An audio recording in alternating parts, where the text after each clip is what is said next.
네, 홍영훈입니다. 예, 기자님 안녕하십니까. 저희는 미래통합당의 21대 총선백서 제작 특별위원회에서요. 네네. 이번 총선을 냉철하게 분석하고자 국회 출입기자 여러분들의 고견을 듣습니다. 기자님 바쁘신데 잠깐 통화가 가능하실까요?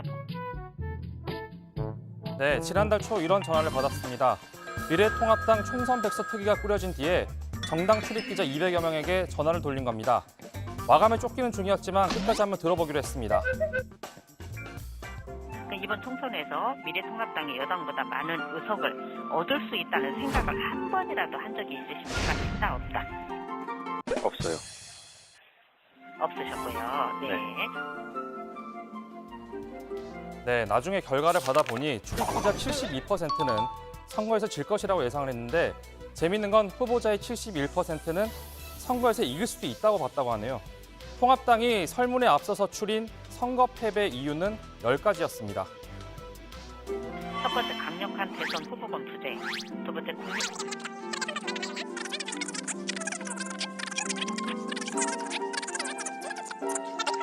평에 따른 대통령 긍정평가 증가. 여러 개 해도 되죠. 네, 추린 내용이라서 고르기가 어려웠는데 저도 3개를 골라서 답을 했습니다.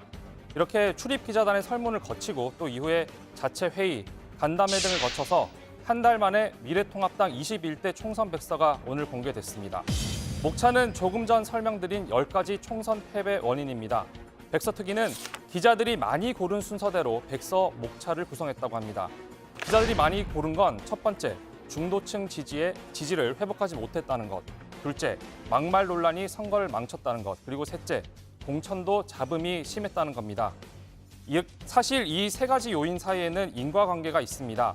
당 대표와 후보들의 발언에 대한 논란이 이어지고 공천도 매끄럽지 못한 정당에 중도층이 표를 던지기는 어렵겠죠.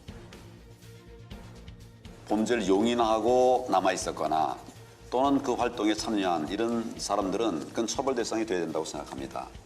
다만 호기심 등에 의해서 이 방에 들어왔는데 막상 보니까 적절치 않다 싶어서 활동을 그만둔 사람, 이런 사람들에 대해서는 판단이 좀 다를 수 있다고 생각합니다. 투표용지, 비례 투표용지 보셨습니까? 아직은 뭐 잘 못 보셨지만 40개 정당이 쭉 나열되어 있어요.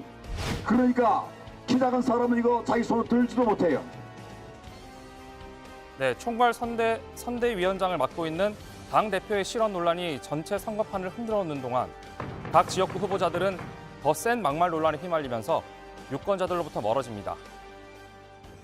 30대 중반부터 40대는 그런 걸 잘 모르는 것 같습니다. 태어나 보니까 어느 정도 살만한 나라가 됐고 이분들의 기준은 유럽이나 미국이나 일본쯤 되는 것 같아요. 그런데 30대 중반에서 40대는 논리가 아닙니다. 그냥 막연한 정석입니다. 거대한 무지와 착각입니다. 장애인들이 다양합니다. 1급, 2급, 3급, 4급, 5급 다양하고요. 나이가 들면 다 장애인입니다. 혹시 사건이라고 아세요? 사건. 세월호 유가족이 텐트 안에서 말로 표현할 수 없는 문란한 행위를 했다는 기사를 이미 알고 있습니다. 네, 백서 특위는 그 이후 당 지도부 그리고 선대위의 대응에 대해 아쉬움을 나타냈습니다. 후보들의 막말 논란과 관련해 당 지도부가 보여준 미온적인 대처와 공감 능력 부재도 많은 이들로부터 질타를 받기에 충분했다고 썼습니다. 그러면서 백서 특위는 여당인 더불어민주당에서도 수많은 막말 논란이 있었는데 이걸 제대로 부각시키지 못했다는 점도 지적을 했습니다. 공천을 발표했다가 철회하는 등 매끄럽지 못한 공천 과정도 이번 총선의 패인 중 하나라는 분석이 나왔습니다. 황교안 대표는 이 사태의 최종 책임자입니다. 자기 측근 한 사람을 살리기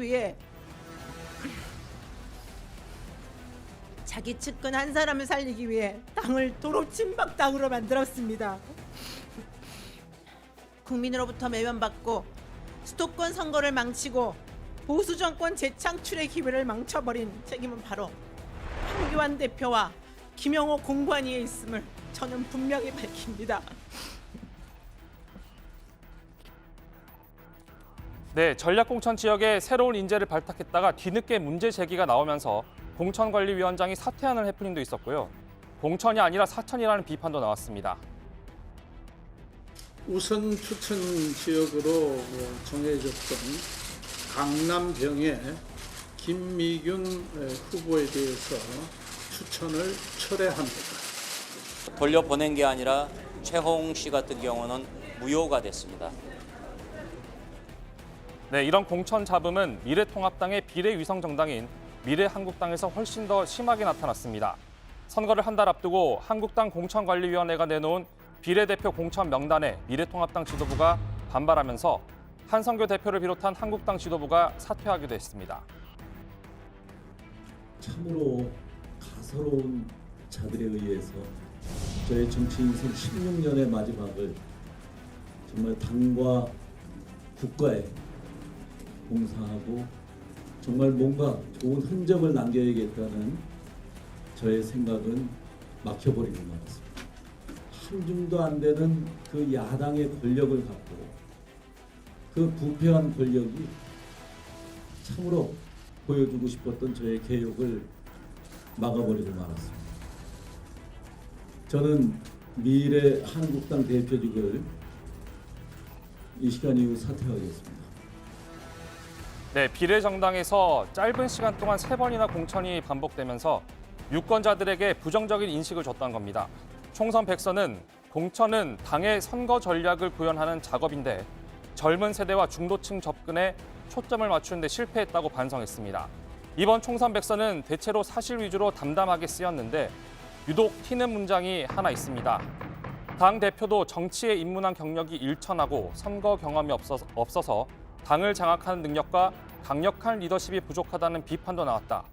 이렇게 황교안 대표에 대해 혹평한 부분입니다.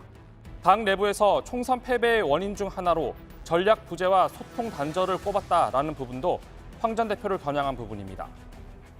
이번 총선 백서를 두고 당 내부에선 평가가 갈립니다.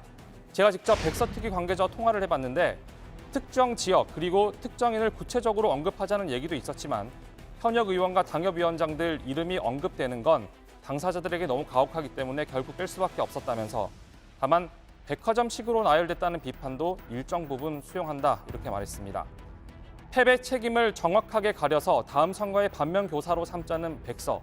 과연 미래통합당은 이 백서에서 말하는 방향대로 변하고 있는지 잠시 후 짚어보겠습니다. 오늘 발제는 이렇게 정리합니다. 통합당 총선 백서 공개.